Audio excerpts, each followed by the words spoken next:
I met a Viking long ago, and Hogarth was his name. And if you wonder why Grey Dwarves attack, well, Hogarth is to blame.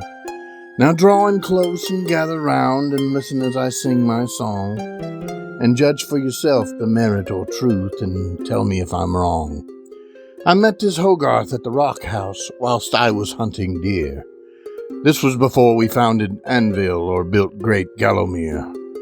My pack was full of venison, wild berries, and mushrooms too. Hogarth looked at my pack and said, "I'll cook a stew for you." Well, my friends, he did just that, with spices that he had, with a pinch of this and a dash of that, and the others just a tad. The smell, it was delicious, and it's drifted throughout the woods, over hill and over dale, to where two Grey Dwarves stood. One turned towards the other, and with tears he could not fake, he said, "That stew smells just like the stew my mother used to make." "Then why, my friend," the second one asked, "does it bring your eyes to tears?"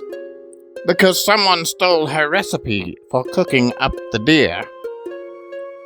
You see, good gents, Grey Dwarves, they don't know how to cook, unless they have a recipe or they read it from a book.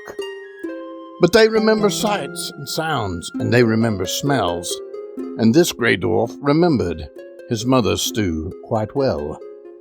So let's track them down and find them that are cooking up this stew, and see if it's her recipe that they have stole from you.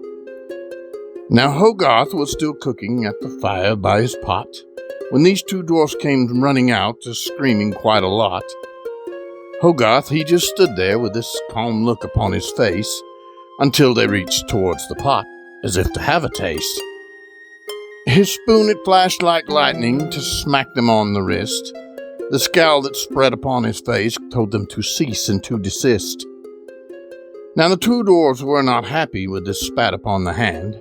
The cries of their displeasure could be heard across the land. Hogarth cared not one whit, and shooed them both away, thinking of his tasty stew and the strangeness of the fay. Now I don't know the dwarven language, but can glean a word or two, but still could not figure out why they talked of mother stew. Hogarth and I shrugged it off and settled down to eat, and when I say his stew is great, I mean it can't be beat. We ate that entire kettle full and did not leave a drop, and I was sad because I did not have some bread with which to sop.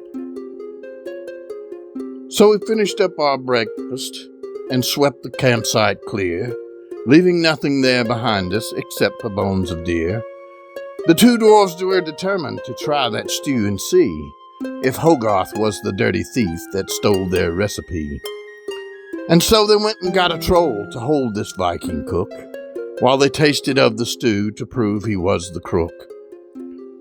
When the dwarves arrived at the camp with the troll close behind, nothing but a burnt-out fire and deer bones could they find. This enraged the group. They screamed and clawed the ground. They swore that they would never rest until the thief was found. The thief it was brave Hogarth, as they thought for true, and so they set out after us to beat us black and blue. Now the screaming dwarves attacked us, and the troll joined in the fray, but Hogarth and I trounced them soundly and sent them on their way. Now herein is the trouble, the problem, here it lies, because one Viking looks just like another unto a Grey Dwarf's eyes. So if you find yourselves in the woods, pay heed to what I've said, because now the dwarves are mad enough that they'll try and make you dead. Now Hogarth is a master chef. If you try his food, you'll agree that there is no way that he got that stew from a Grey Dwarf recipe.